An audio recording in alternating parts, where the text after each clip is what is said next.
سلام خیلی خوش اومدید به یه ویدیو کلیپ دیگه از کانال یوتیوب من. این ویدیو مخصوص کسایی هستش که ویزا شدن، ویزای ازدواج برای انگلیس و میخوان حالا بلیط پروازشون رو بخرن تا بیان.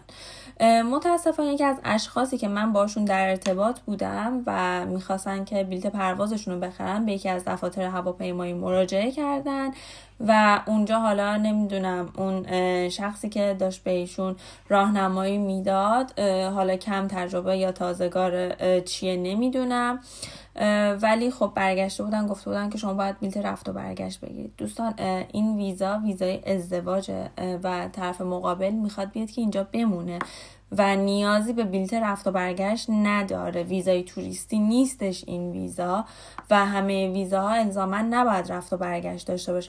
البته باید بگم که خب همه آژانس‌های هواپیمایی و منظورم نیست، اصلا قصد توهین و یا بی احترامی رو ندارم، ولی خب برای خود ما هم پیش میاد که توی کاری جدید رفتیم و تجربه کافی رو نداریم و اینجور اشتباه‌ها و یا اینجور موارد ممکنه پیش بیاد.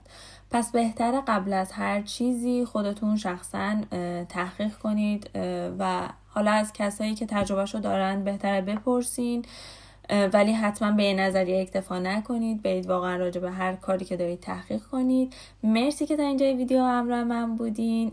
اگر که هر سوالی دارید خوشحال میشم داخل کامنت ها برام بنویسید و در کوتاه‌ترین زمان ممکن حتما بهشون پاسخ میدم.